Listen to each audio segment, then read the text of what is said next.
Welcome to the WAP Research Seminar Series on Fairness and Meritocracy at Work. I am Iris Bonnet. I'm on the faculty here at the Harvard Kennedy School, and I serve as co-director of the Women in Public Policy program. Today, I'm incredibly excited to welcome Professor Nilanjana Dasgupta, who also goes by Buju, who will be presenting How Wallpaper Creates Inequality, an approach to change it. Buju is Provost Professor of Psychology and founding director of the Institute of Diversity Sciences at the University of Massachusetts, Amherst.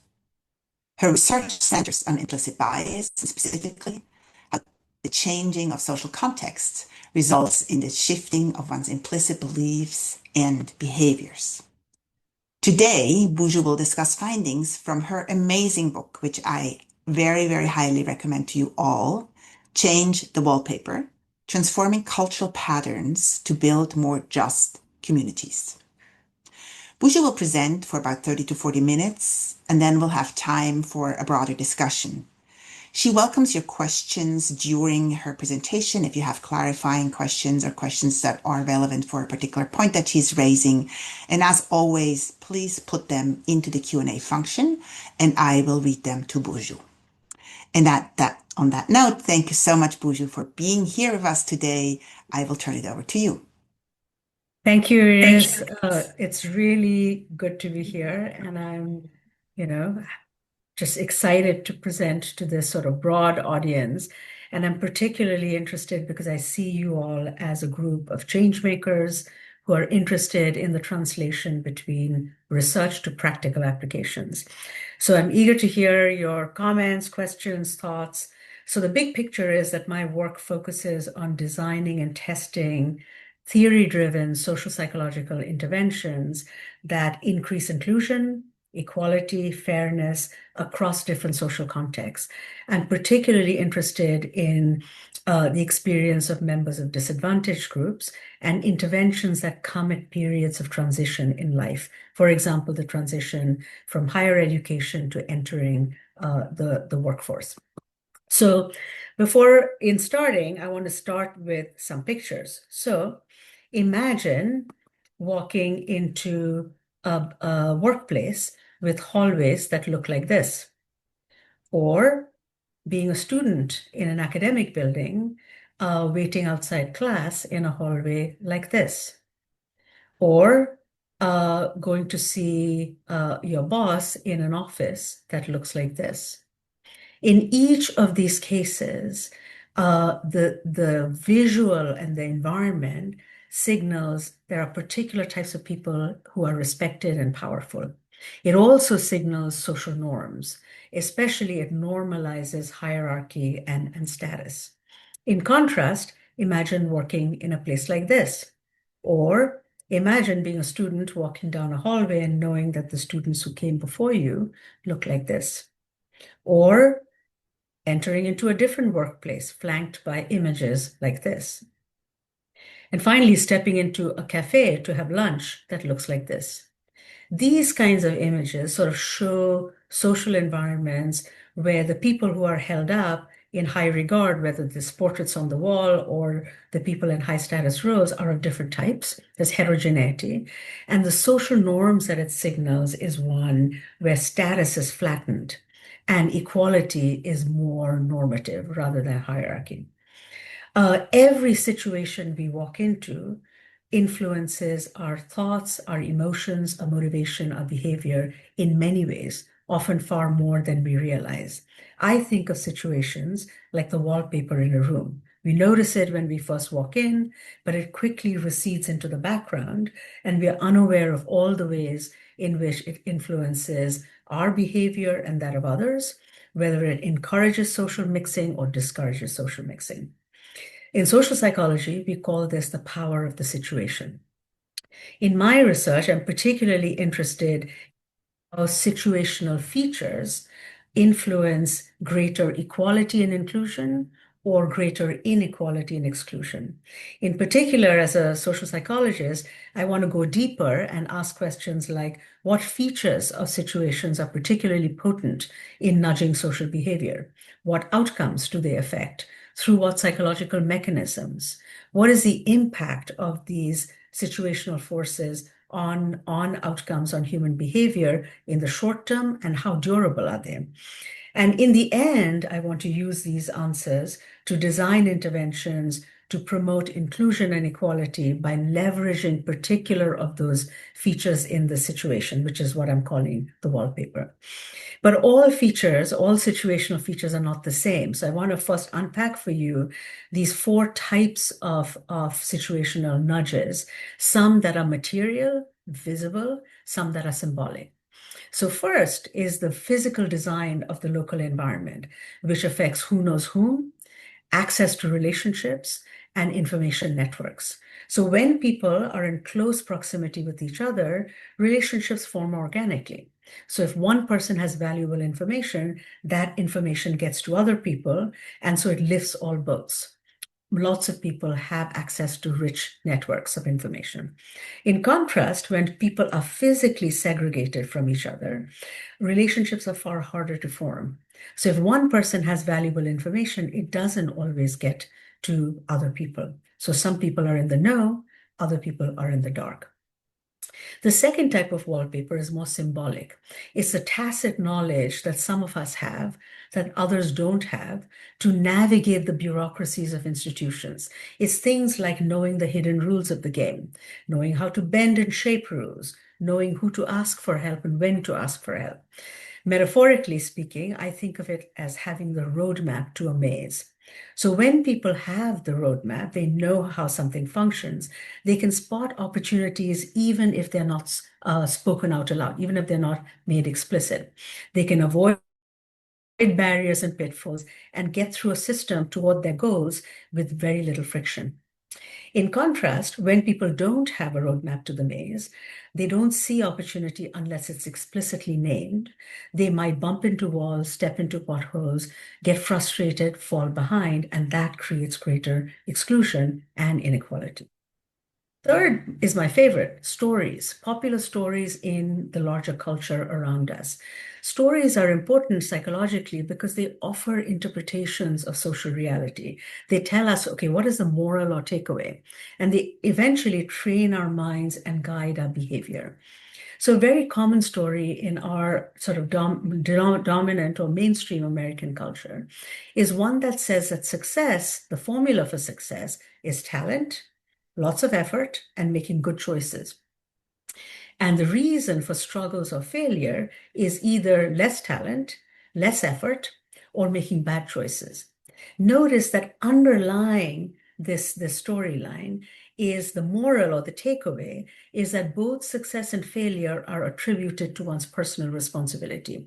So whether you're successful or not, it's all on you. So it's a much more individualistic orientation to success.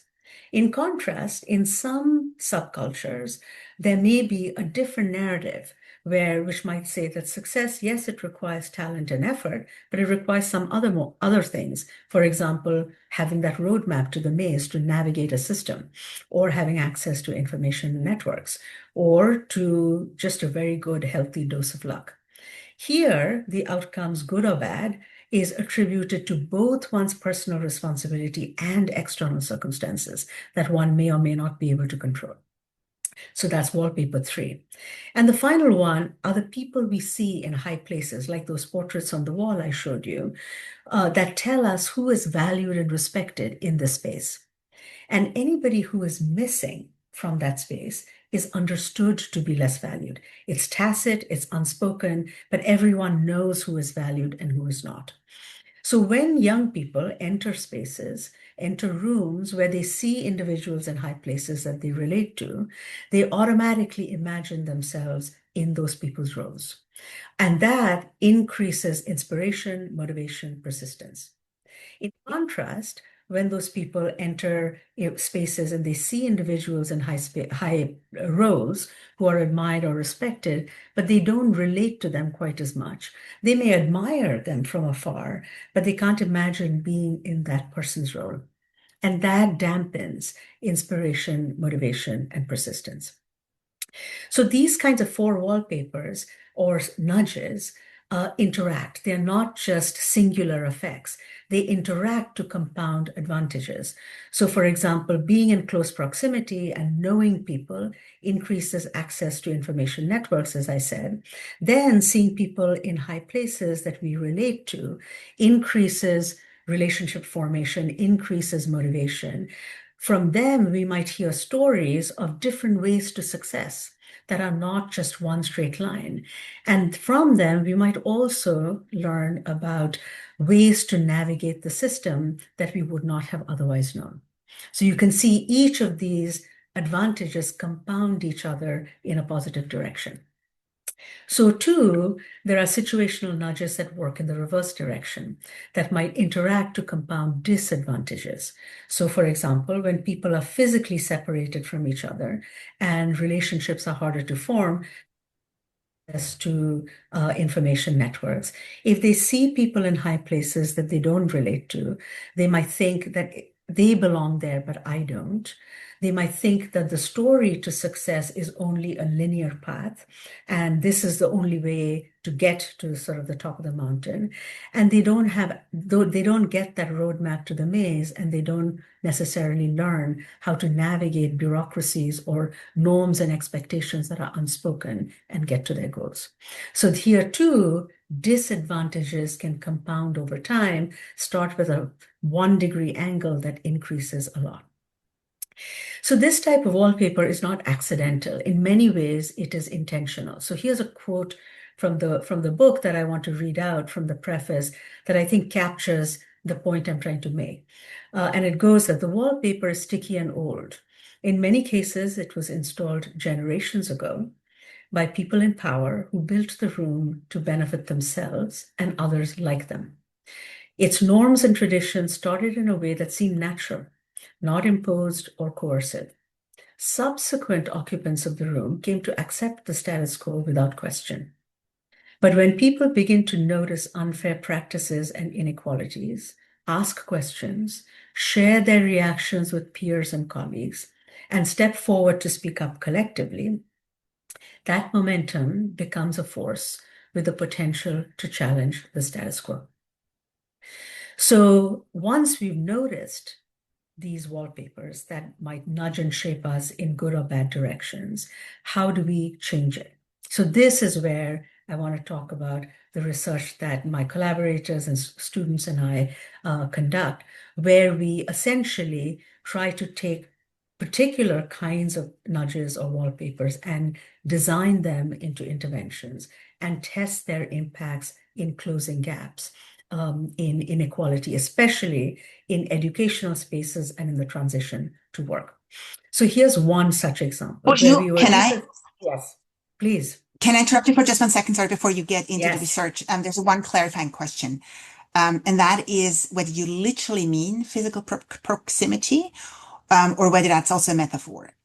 Could there be, information sharing, many of the positive effects that you just described, also in virtual networks, for example? That's a great question. So I guess I mean both. So oftentimes the initial relationships form from physical proximity, but it might be in today's world that it forms from social networks that are virtual. So I think it's a bit of both. So one is actual physical proximity, and the other is psychological proximity through relationships. So both. But here, the starting point, I would argue, is often the initial networks come from knowing someone in college or in a workplace or being connected to people that you know 1 degree removed. Does that answer Thank the you. question? All right. I think so. If not, Carol Ann, you can just, type another question. But I think, yes, you mean both right now, but in your research, you're saying you're going to focus mostly on the more physical environments. Yes, in the book, I focus mostly on physical environments, but I also sort of say in passing the way in which virtual networks, professional networks could play into it as well. So in this first study that I want to tell you about, we wanted to increase people's knowledge to this roadmap, to the metaphorical roadmap to navigate the transition from college to careers. And the reason this is important, as many of you know, that so much of navigating from one part of one's life to careers involve unspoken norms and expectations that are not explicitly taught, but they are learned through observation and imitation. So for young people who come from more professional and privileged backgrounds, you learn it by observing your parents, your siblings, teachers, and peers.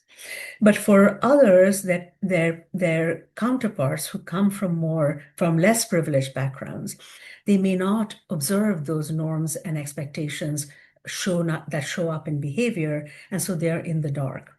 And our goal in this intervention was to close this gap in young people's knowledge by developing a professional development intervention at testing its impacts. So this is work actually with Harvard Kennedy School's own Hannah Riley Bowles and Rati Thanawala, who was a leadership fellow at HKS, my former grad student who is now an assistant professor, Deborah Wu, Anshul Setia, who's another graduate student currently. And we designed an online cohort-based professional development program for students who face economic and social barriers through college and to the transition to careers. In this case, our target group of students were particularly students in computer science and engineering who were underrepresented in their field across many different identity axes. So we recruited students who were the majority of them were women. There was a large number of Black, Hispanic, and multiracial students. A third of our sample were first-gen students, and more than a quarter were LGBTQ students, and a good number of students had some disability. So essentially what we did is we conducted a longitudinal quasi-experiment, testing the impact of this intervention on students in the program compared to a waitlist control group. And we essentially quasi-randomly assigned them into the intervention or the waitlist group. And then we measured the outcomes on the students for over 9 months. So here are some more details. So the program was essentially a 6-week intervention program. It was live online. It was a cohort model, and it had 4 basic buckets of components. One was professional identity development, where students went through exercises to articulate for themselves their career goals, where they were trying to get professionally and develop a growth mindset. Another big chunk had to do with negotiations. And this was sort of where Hannah was in the lead, where students learned about negotiation frameworks. They using case studies and role plays, they practice putting that theoretical knowledge into practice behaviorally. They got feedback and they got better at it over time. And they also applied those negotiation concepts to their own life in university and where they were trying to get career-wise. The third component was building and expanding networks. So they had guest speakers who were also live online, who were professionals in tech or engineering, varying types of careers, varying types of identities. And the goal was to connect students to a beginning set of people who would be their professional networks and sources of information. And finally, there was an opt-in small mentoring pod where students could join, and they had a couple of industry mentors from technology or engineering companies that they worked with to sort through sort of their questions and how to navigate the system. So what we measured at baseline when students came in, then through the program at 4 time points across 9 months, are concepts like this. We measured who did students negotiate with in their own lives, and this was the qualitative component. Then quantitatively, we measured their negotiation self-efficacy or confidence. How good did they feel that they were at it? We also measured their propensity or their motivation to negotiate. How likely were they to put themselves in situations where they would negotiate their way through to their goals? And finally, we measured self-reports of career-directed behavior, seeking out opportunity to learn new skills, seeking out leadership roles, seeking out formal or informal mentors and sponsors, RA-ships and internships and jobs and so on. When we looked at the qualitative data, at who students were negotiating with, we found that they were negotiating with actually lots of people, starting, interestingly, with their family. They were often negotiating with their parents about their educational choices and goals. They were negotiating with peers, for example, in project teams, what to make the focus of the project that was of interest to them, and persuade their colleagues and peers that that was a good choice. Negotiating with their peers to get into or out of team projects. We also saw them negotiating with professors to gain research assistantships, to get extra credit assignment, negotiating with supervisors to shift their roles and internships, and also negotiating with staff and administrators on campus to create new student clubs and so on. So they were negotiating in many different spheres of their life. We then found that the impact of the program compared to the control group had a significant effect on students' negotiation self-efficacy across time, across 9 months, long after the program had ended, and also on their propensity to negotiate. So this is what it looks like. The vertical axis here is students' negotiation self-efficacy. The horizontal axis is time. So the 0 point is the baseline measure of how confident they felt negotiating their way to their goals, and then how that changed over time across 9 months. What you can see from the black line are students in the intervention condition, their professional development program, increased in negotiation self-efficacy across that 9-month period, but those in the control group were significantly lower than that. We found a similar pattern of data when we looked at students' motivation or propensity to negotiate. Those in the intervention group, the black line, increased over time in their motivation long after the program had ended, much more so than the dashed line, which was our waitlist control group. We also found that it's the negotiation self-efficacy or confidence that was a key ingredient that shaped students' end of program or end of year career-directed behavior. So this is what it looks like, that those students who were in the intervention group compared to the control group showed significantly higher negotiation self-efficacy at the end of that 9-month period, controlling for what they started at the beginning. And that negotiation self-efficacy predicted the end of year behaviors. So negotiation self-efficacy was not just how they felt, but it also had to do with what they then pushed themselves to do behaviorally. So that was one study, one multi-year study where we followed many cohorts of students, showing the importance of making the roadmap to the maze more explicit or more understandable for students who didn't have the social capital earlier on. Here's another example of another study where we also use that roadmap to the maze, that situational nudge, and we added to it stories. In this case, normalizing stories of struggle, that success isn't a straight line, that there are many detours along the way.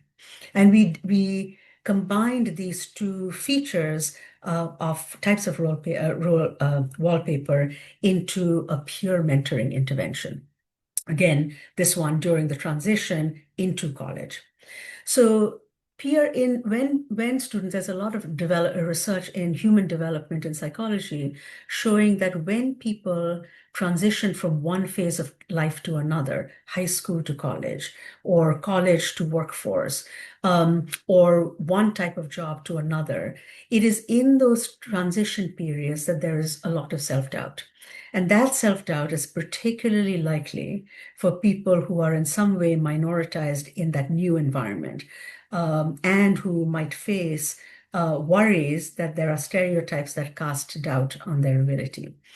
So this sort of worry, or this sort of being a numeric minority and concern and worry, is likely to be the experience of women students in technology and other STEM fields where they are a small minority.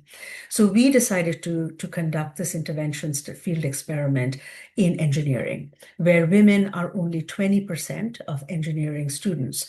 And so we recruited students, and then there's an attrition after that, I should say. So we recruited students who were coming into university with an interest in engineering in the summer before they started on campus. And we asked them if they were interested in participating in a pilot study on their first year experiences. We didn't tell them it had anything to do with mentoring. If they said yes, we randomly assigned them to one of three groups. Either we gave them a senior student who was a female peer mentor, or they had a senior student who was a male peer mentor, or in the business as usual situation, they had no peer mentor at all. Mentors were student leaders in engineering. They had been recommended by the faculty or academic advisors. We trained them before the academic semester started, and mentor-mentees met together a couple times in the fall, a couple times in the spring. We actually asked them to meet once a month, but what we saw is that they met on average twice in the fall, twice in the spring. So, and then the mentors graduated, but we kept track of the mentees' progress from the moment they walked into the study, baseline before mentor assignment, 1 year out while they still had the mentoring active, and then once a year for every subsequent year until the mentees graduated and 1 year post-graduation. So this is what we found initially in that first year. We looked at first students' feelings of belonging in engineering. And what you see here, just to orient you, the black line are students who are randomly assigned to female peer mentors. The gray dashed line are those randomly assigned to male peer mentors. And the gray dotted line is the control condition that didn't have any mentors at all. On the vertical axis, 0 is where each student started, their own personalized starting point in terms of their feelings of belonging in engineering. Higher numbers means belonging is increasing, negative numbers is belonging decreasing, and the horizontal axis here is time. It's the first year of college. What you can see is that feelings of belonging in engineering held steady if they had a female peer mentor, but declined steadily across that first year in college in the other two groups. When we looked at their confidence or self-efficacy, we found a similar pattern of data. Feelings of confidence or self-efficacy in engineering held steady across that first year in college if they had female peer mentors. That's the black line. Confidence in engineering dropped sharply in the control condition, and it sort of hung out in the middle in the male peer mentor condition. We then found a similar pattern of data when we asked them if they had aspirations to get advanced degrees, graduate degrees in engineering. Those people who were in the female peer mentor condition, whatever their aspirations were when they came in, held steady, no decline. In the other two conditions, it declined.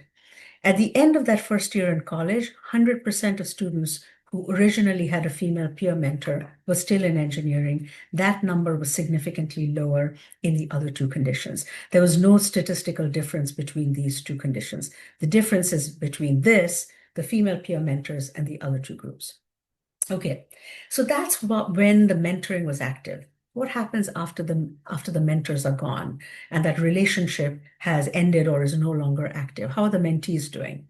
So remember, we are following them every year until 1 year post-graduation.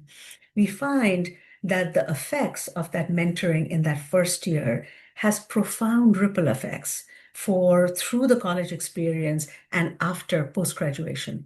So those people, women who had female peer mentors, their confidence in engineering held steady across that 5-year period, but dropped steadily in the opposite, a negative direction in the other two conditions. Motivation to persist in engineering held steady if they had female peer mentors, dropped sharply in the other two conditions. Mental health and well-being actually got better. Their sense of psychological well-being improved over time, even after the female peer mentors were gone. But mental health and well-being headed downwards towards burnout in the other two conditions. Success securing engineering internships. As you might know, many of you probably might even be hiring managers, that internships are incredibly important to make the successful jump from college to careers. The students who originally had female peer mentors were much more successful at securing engineering internships than the other two conditions. And that was mediated through this increased confidence. At graduation, with their permission, we accessed their transcripts from the university and looked at their major at graduation.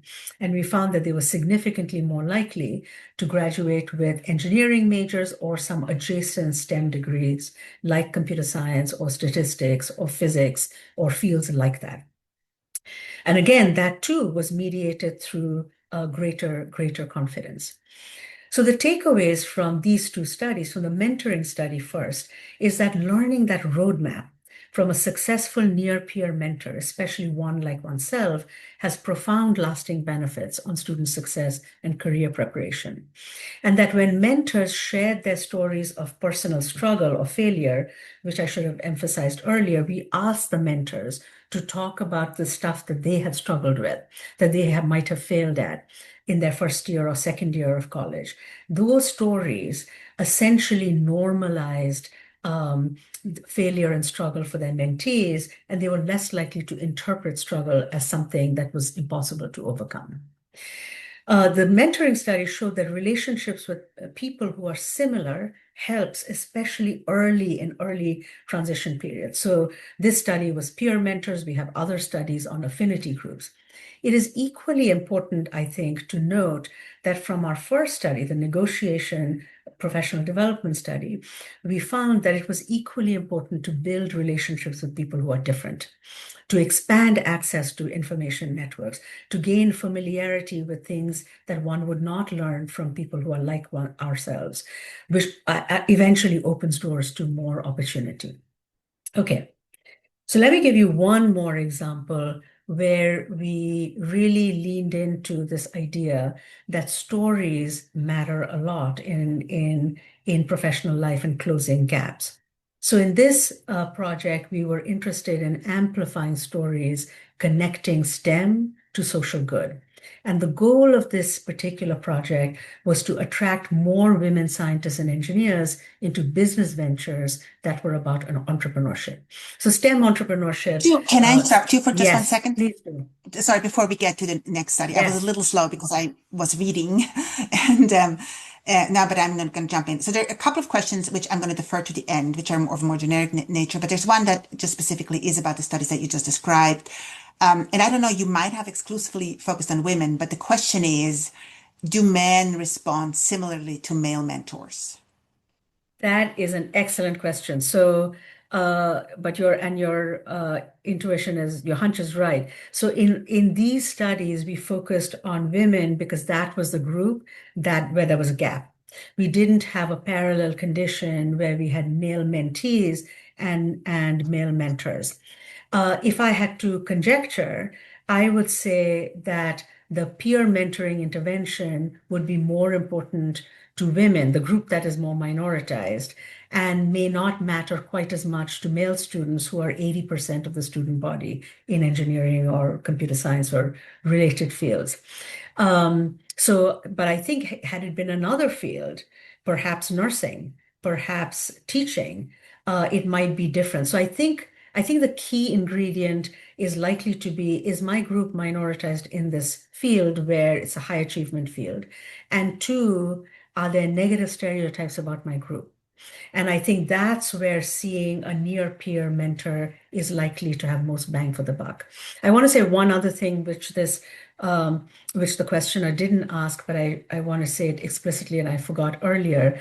We actually asked the mentees, how good was your mentor? How available, how supportive, how good was your chemistry with them? And we found that they evaluated the female and male mentors equally positively.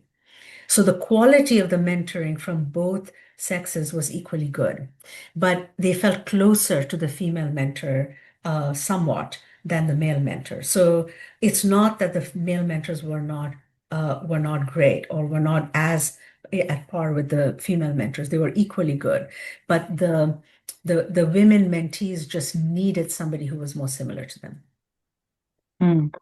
Thank you. There's one follow-up question which is related to what we've just discussed now. And I think you alluded to it, and that is what kind of training did the Yeah. mentors get before they met with the mentees?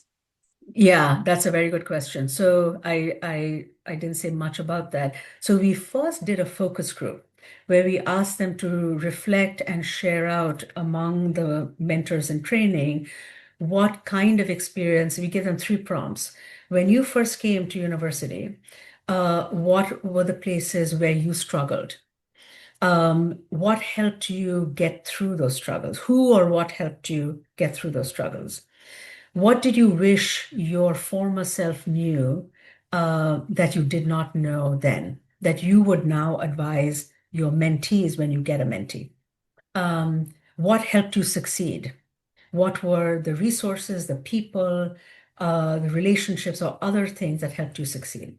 So using their answers to that, the initial focus group, we then digested it into this sort of a handout and a training where we said, here are some elements where you talked about struggle in your academic life, in homesickness, in relating to professors, in whatever. Here are the things you said that helped you. And then we said that these are elements that we want you to talk to your mentees about. So that was sort of the process, and it was no longer, the training was about 2 hours, no more than three. A couple of things more to mention. We told them that their goal, primary goal, was not to be the tutor to their mentor, although they could if that was allowable. Their primary goal was to be their mentee's buddy and to find out from their mentee what they needed and then use that to do to sort of be their Sherpa, if you will. We had them note what they did. So sometimes they got together socially. They went out for ice cream or bowling. Sometimes they met in the library. Sometimes the mentor took the mentee to a career fair. They did all kinds of stuff. They mostly, we found, talked about academic and career navigation. We thought that maybe the female mentors would and mentees would talk more about socio-emotional things, but it turned out they didn't, at least not according to their online diaries. They mostly all talked about navigating school, navigating college, who to take a class with, what to do when you ran into trouble, how to land an internship. So it was much more academic or professional. Does that answer the Thank you. question? Yeah. I think that's Okay. what I think we're good. Thank you so much. All right. You're welcome. All right, so to get back to this story study, we wanted to essentially connect STEM to social good. Like we wanted to create a narrative arc with the goal of attracting more women scientists and engineers and technologists into business ventures in STEM. So STEM entrepreneurship is sort of a phrase to refer to learning how to convert your basic research in a lab to a commercial product or service or application. So think about vaccines, think about biomedical drugs, think about creating apps for well-being or exercise or fitness or whatever. Those are all applications that originally start with basic research.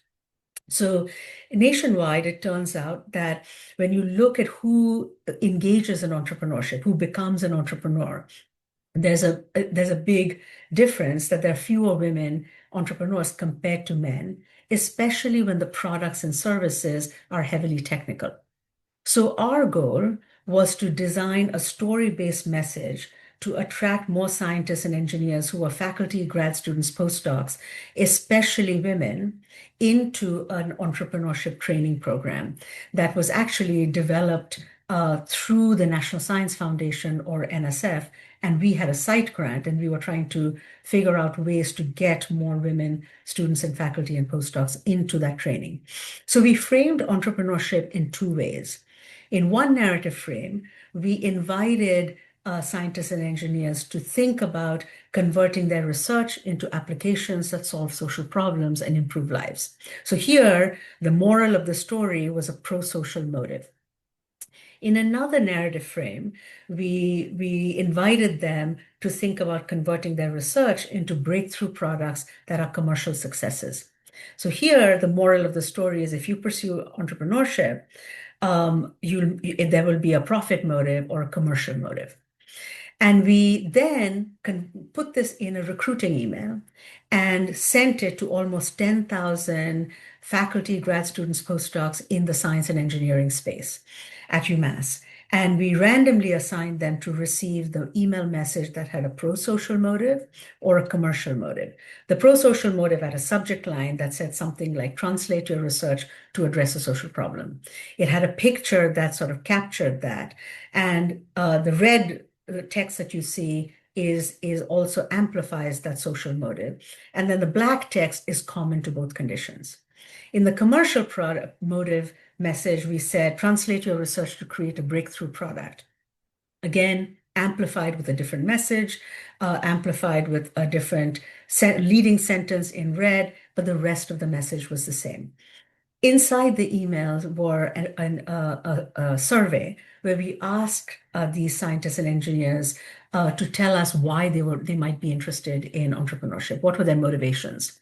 Our primary outcome, dependent variable, was who opened the email, who expressed interest, and what did they fill out. When we looked at the email open rate as a function of the commercial versus social framing, we found the black bars are women, the gray bars are men. We found that women were significantly more likely to open the email that had a social motive framing than a commercial motive framing. Male faculty and grad students and postdocs were equally likely to open both types of email. There was no difference. They had no preference towards the motive. We also looked at, I'm not showing you in this graph, what they said in the survey. And echoing this finding, women were more likely to say, I'm interested in entrepreneurship because I have this idea that will make something better for this group of people. So their re-intentions were often much more so about social good than the commercial framing. And that was not the case for male faculty and students who filled out the survey. We then went national with this sort of idea, and we wanted to see if we would get a similar sort of finding if we looked at grants awarded by the National Science Foundation that funded entrepreneurial product development by awarding these $100,000 grants. So we analyzed, when people got these awards, the abstracts of their grants were publicly available on the NSF website. So we scraped the NSF website and analyzed the abstracts of grants that were awarded by the NSF across an 8-year period. So over 1,200 grants. And in those abstracts, the investigators described what their research was, what their invention idea was, and what their entrepreneurial plan was. We masked the name of the investigators, and then we had our coders code how much these investigators emphasized social impact, commercial impact, or both in those abstracts. And then we matched their ratings with whether that emphasis varied based on the sex of the principal investigator of that grant. What we found are two things. First, both women and men emphasize commercial goals of their products much more than the social goals. This is not a surprise. The grant was really focused on, to get the grant, you had to make a case for the commercial use of the product or service. And there was no difference between how much women and men mentioned it. The second effect, and the one that we were particularly interested in, is that when it came to social impact, women mentioned the social impacts of their grants more so than their male colleagues did. So in sum, I think the takeaways from these two studies is that the stories we tell about our professions influence who gets attracted to them. And in this case, stories that show STEM entrepreneurial careers there's a way to have such careers and make a positive impact on communities and people's lives, attracted many more scientists and engineers, both established ones and ones in training. And once we know that, we can leverage this knowledge to design interventions that can expand and diversify academic and career pathways more by emphasizing not just the business or profit motive of entrepreneurship, but also the social good motive.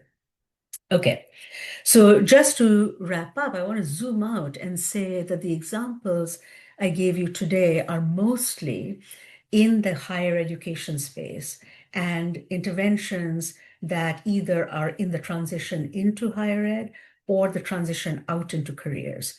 But in the book, I go broader. I essentially synthesize science and stories to show readers how to notice these nudges, these wallpaper where we work, where we go to school and colleges, neighborhoods, and cities and towns. And in my mind, the audience for the book are people who are like sort of threefold, people who are interested in culture change, also organizational leaders and change makers who want to understand within the context of their organization what kind of features make a difference, why, and then how do you change it in a science-backed way. And for all of us who are sort of more broadly interested in applying science for social impact. So I want to leave you with these, what I call my 6 mantras to guide action for positive culture change. One is that in order for us to really understand how these situational forces work, we need to take a step back and observe our local environment and identify features that we might have taken for granted, things that we don't notice anymore, like the pictures that I showed you in the beginning. But those situational features that might still create small, incremental, cumulative experiences of unfairness or exclusion or inequality. And then once we notice them, then we need to use evidence-based, science-driven approaches to say, okay, how can we fix that? Second takeaway is just an observation that oftentimes, because of habituation, it is easier to notice our wallpaper when we either step out of our bubble and interact with people who are different from us. Because it is those people who are different from us, especially people who are newcomers, who are much more likely to notice things that we take for granted or that we don't notice anymore. Three, in reviewing the literature and talking about it in the book, and also combining it with case studies, it became clear that these kinds of culture change are stickier, is easier to make it happen if we act locally. I like to say that local action has more traction. Any change we try to make at a broader, higher level often gets diluted by countervailing forces. But things that are local, where we have relationships, where we have formal or informal influence, it's easier, relatively speaking, to have an impact. Change is also stickier if we act collectively. Collective action is much more resilient to pushback from the status quo, whereas individual action, although it might start with a lot of energy, that person might get sidelined or delegitimized or tired or whatever, and eventually it has less lasting power. I would suggest that we prioritize interventions that focus on the material conditions of people's lives rather than changes that are far more symbolic. And finally, just to acknowledge, given, which is incredibly clear in the world in which we live, that change is slow, it is very uneven, and it's incremental. Progress and regress sort of get mixed up. I think of it as a multi-generational relay race. It's not a solo sprint, and it's not even a solo marathon. So I want to end by saying that I'm doing the presenting of all these lines of research, but this is definitely we, not me. And there are a lot of collaborators who are part of each of these projects. My social psychology colleagues, who are my former or current students, my economist colleagues, Ina Ganguly and April Burridge, my management scientists, Hannah Riley Bowles and Bobby Thomason, Rati Thanawala, who was key in that original first study I presented, who's a technology executive now retired, and finally funding from the National Science Foundation, which has sort of followed me through my careers, and without which this type of long-term longitudinal research is often not feasible. And thank you. I leave you with where you can learn more about the book. You can also see the original papers if you're interested in diving into actual of the original papers, my lab website, and the various ways in which we can connect. Thank you. I'm going to Thank you so much. Thank you so much, Buju. What an impressive presentation. So much material covered. But I'm going to hold back and with my own questions, but I'm going to now go to the Q&A function. And I'm going to go back, in fact. So we're basically starting at the beginning for a moment, Okay. because Julie has a number of questions around the physical spaces, the wallpaper. And I'm just going to actually conclude with her last question, which I think is the most urgent one, which is if we are interested in designing physical spaces that promote belonging and reduce inequality, what design or artistic features should we prioritize? Good question. So I think spaces where there is more opportunity for social mixing, where people are not always separated. So if it's a workplace where people are not always separated by floor, by offices that group us by status, which is often how organizational offices are. The people who are in the C-suite are in one place, people who are early career or new associates are in another place. The more we can design spaces to intermingle office space, is one suggestion I would have. Another one, which actually comes from very old research from the 50s by Leon Festinger, is that when you have social spaces, lounges, lunch, a cafeteria, somewhere in the middle, that brings people to that space, even if their offices are separate. So that's another design feature, which is a communal space for everyone. And I would add to that, making it more normative to sit in a communal table with other people instead of sitting by oneself on one's phone. The third thing, which is not physical design, but I think social design, that I've come to think a lot about, is that I think that there are three social magnets, if you will. You can tell I love metaphors that attract people: food, music, team sports. So if there are workplace events that leverage food, it attracts lots of different kinds of people who otherwise wouldn't be mixing with each other. Music is another thing that attracts lots of people, even if it is not their sort of the music that they grew up on. So just heuristic and team sports. Team sports bring together people across social class, across race, across rural urban divides. So I would say a combination of physical design and social um, events or activities that I think might be a good combination. The final thought I'll say is it helps, especially if it's a social event, that it not be a one-off. Because social mixing, in order for it to lead to a relationship, we need to encounter each other multiple times. A first nice interaction is not sticky enough to lead to a relationship. But if you encounter people over time, that's where the physical design helps, where you're much more likely to bump into people over time. So yes, so I think physical design plus social event with some repetition over time. Thank you so much. Rosita has two questions which are related. The first one is more of a methodological question, which you can answer very quickly, and that is more about the design here. And I think the question is really I'm going to read this. In other words, how can we know that the observed improvement is specifically attributable to the intervention rather than the broader life course developments or other experiences? So that's kind of more maybe related to the Yeah. experimental design. And then the second one, I'm going to tell you both, because I'm sure you can do the first one quickly. The second one is an interesting one, combining. So the question really is fixing women versus fixing the ecosystem level conditions she talks about and how you're thinking about that. You're doing a little bit both in your research and what should we prioritize or do we just need to do both? Yeah, the second question is particularly is both big picture and it's also philosophical. So the answer to the first question, the reason we know that it's the intervention's impact on the students or whoever is because we randomly assign them either to the intervention or the control group.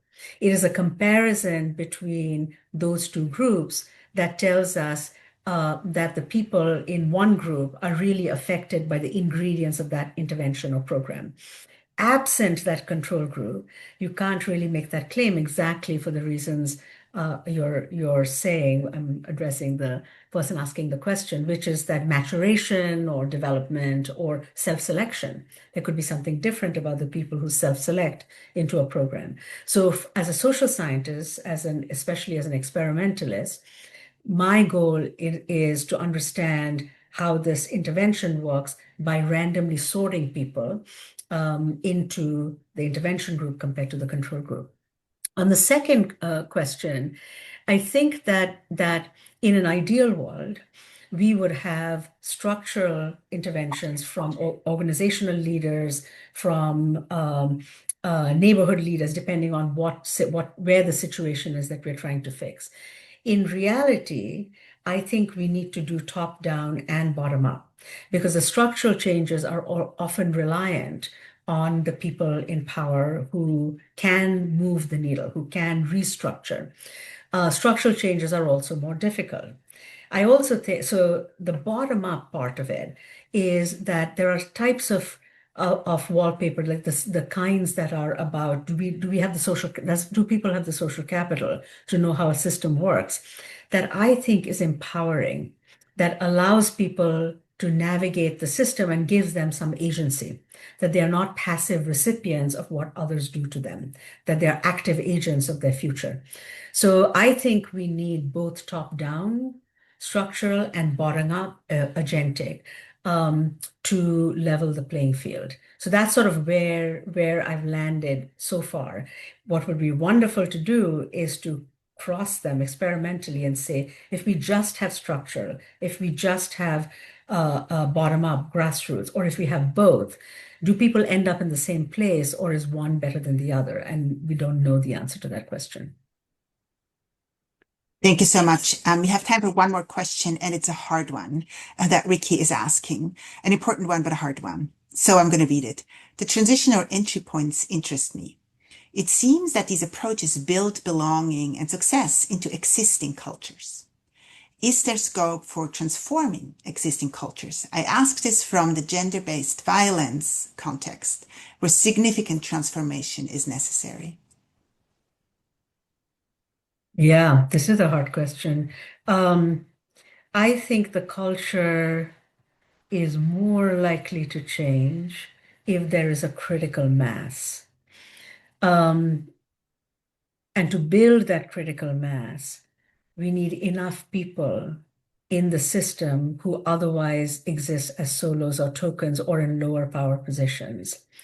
Um, so I think building that critical mass is one way to shift the social norms. Um, a related way is when the intervention in the transition period uses a cohort. It's not an individual. Because if a cohort moves through an organizational system, they will, one, support each other, and they will internally have a slightly different culture, and that has more likelihood of spreading. Um, so I would say cohort models.